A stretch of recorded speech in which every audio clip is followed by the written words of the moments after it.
So it should probably surprise absolutely nobody that poi dance has been a major theme in my flow for the past couple of years. But there was one specific thing that has kind of made it a challenge through that time, and I'd like to talk a little bit about that in this video. Specifically, the topic of suspensions and why people who are used to having access to them might have some problems when they switch over to poi. Now, all that said, today is a day I've been waiting for a long time. It is the reopening of the Air and Space Museum down on the National Mall, and I have timed entry tickets to go check it out. And I'm going to share this with you. So come and walk with me as we talk about this, yeah? Drex here from Drex Factor Poi, sharing with you the love of poi spinning and flow arts to benefit your body and brain. And today we're talking about poi dancing, and specifically how those pesky suspensions can be figured out, even in the poi world. But before we dive in, I just want to give a quick shout out to the friends of the channel. Big thanks to Dark Monk, Fire Mecca, Flow Fests, Flow Toys, Juggling Calling, Pyroterra Light Toys, Spinballs, and Ultra Poi for helping to make the videos on this channel possible.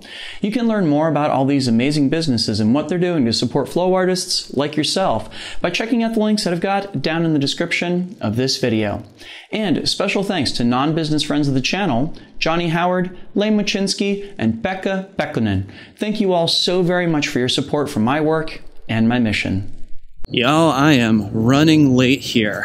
I'm hoping that they're not going to mess with me showing up a little bit later than what my entry pass is there for, but yeah, everybody keep your fingers crossed for me. Incidentally, if anybody's curious about this, so they shut down a big part of the Air and Space Museum on the National Mall a couple years ago to basically renovate it and expand the space and change a bunch of the exhibits. It had a small portion that was open for the past couple of years, including during the pandemic. And now they are reopening big portions of that museum that they have been renovating.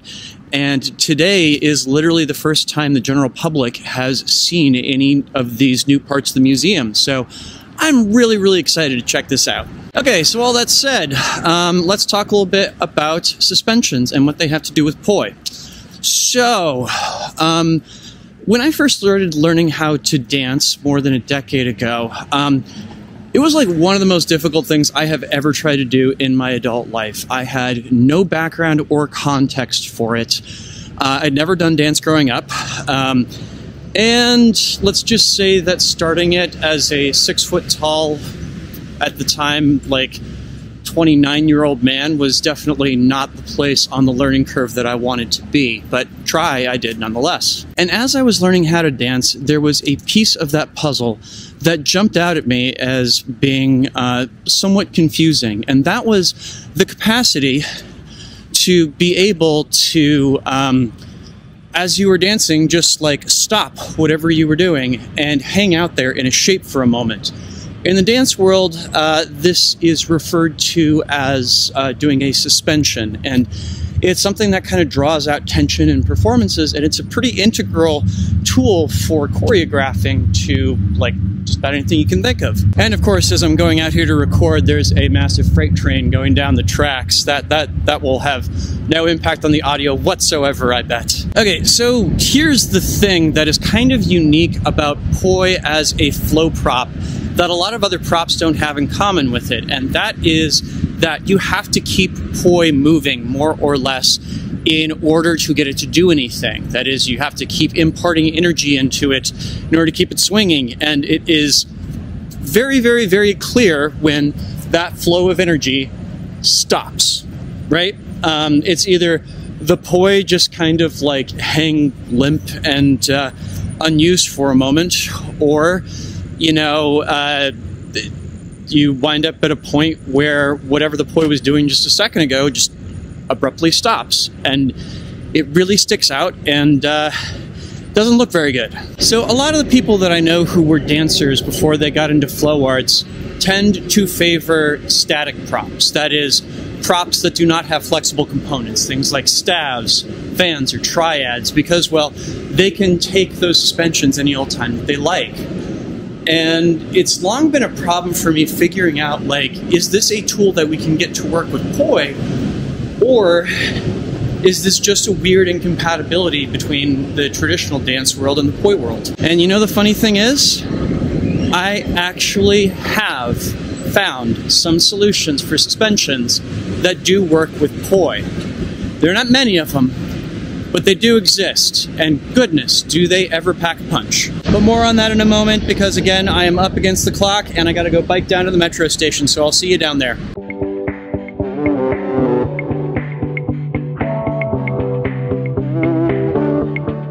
All right, well, it is just past 3:30 here, and usually it takes around 30 to 40 minutes to get down to the National Mall, so keep your fingers crossed for me out there, friends, yeah? I'm gonna mask up and get on the metro here.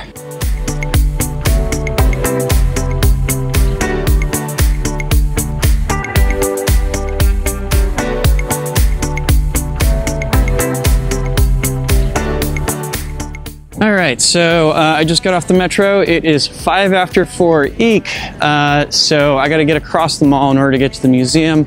I'm just gonna rent another bike to do that. Everybody keep your fingers crossed here. I hope they'll still take my ticket.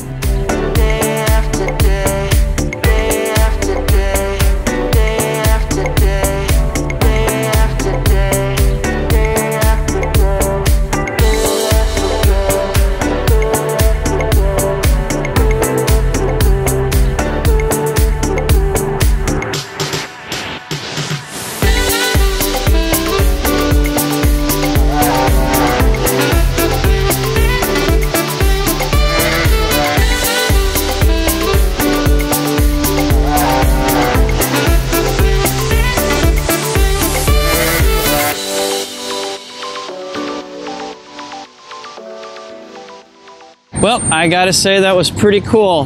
They only had like half of the museum reopened. I think they're still working on renovating the other half, but yeah, what I got to see, I really enjoyed. I'm glad I got to catch this on the day that it reopened. Pretty rad, and I'm glad that the weather is so good out.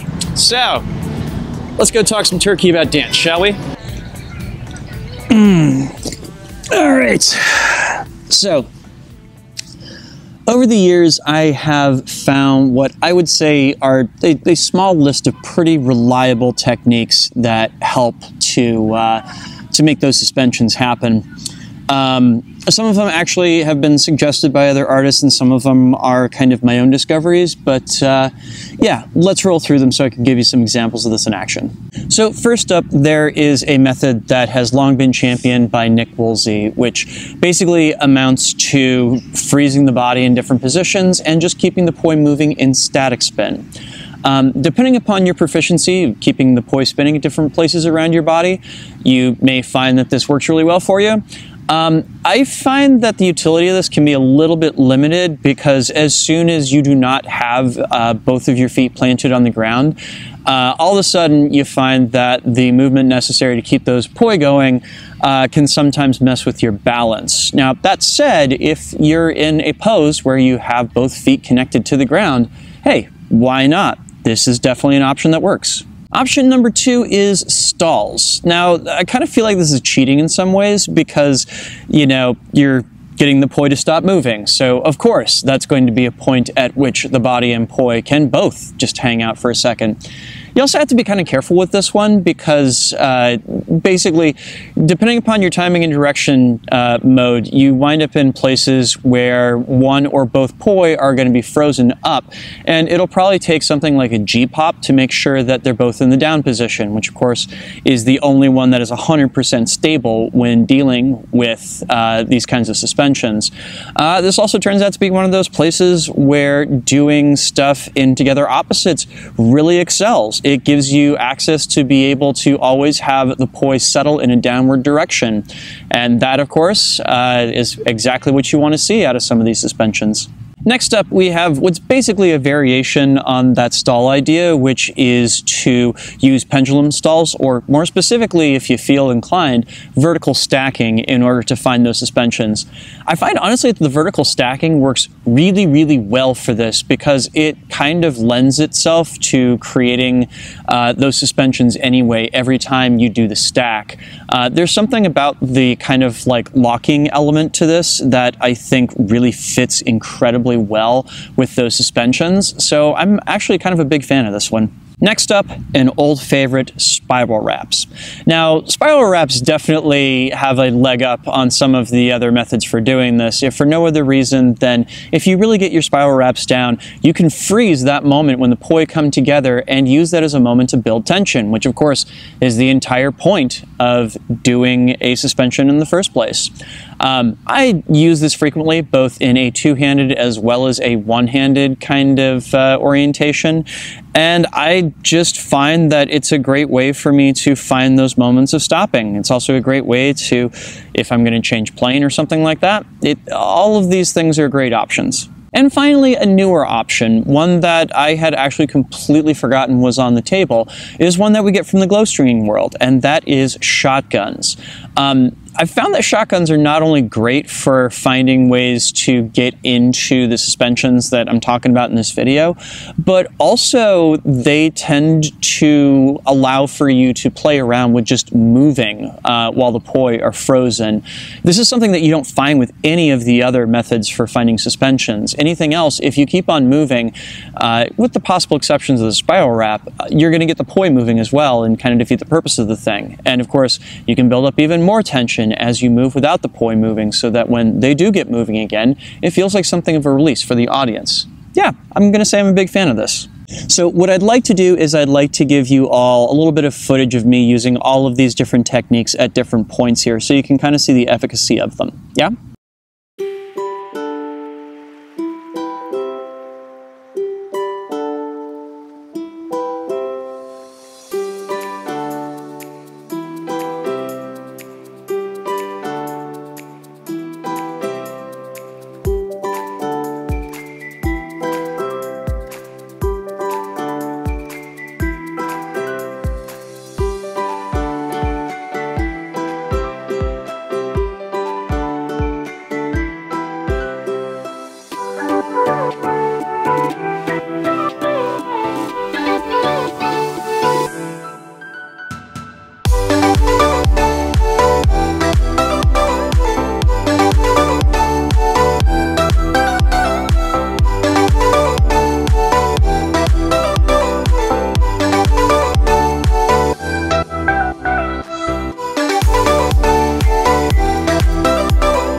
Cool! I hope you enjoyed getting to go on this field trip with me, as well as checking out some solutions that I found for making poi suspensions happen.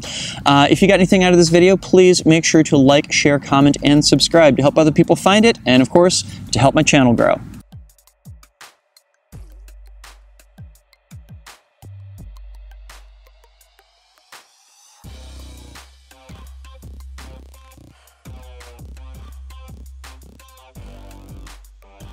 This video would not be possible were it not for the kind support of all of these lovely people right here. These are my Flow patrons over on Patreon, and they, along with the people listed down in the description, helped make this video and all the videos on my channel possible. Thank you one and all for your support.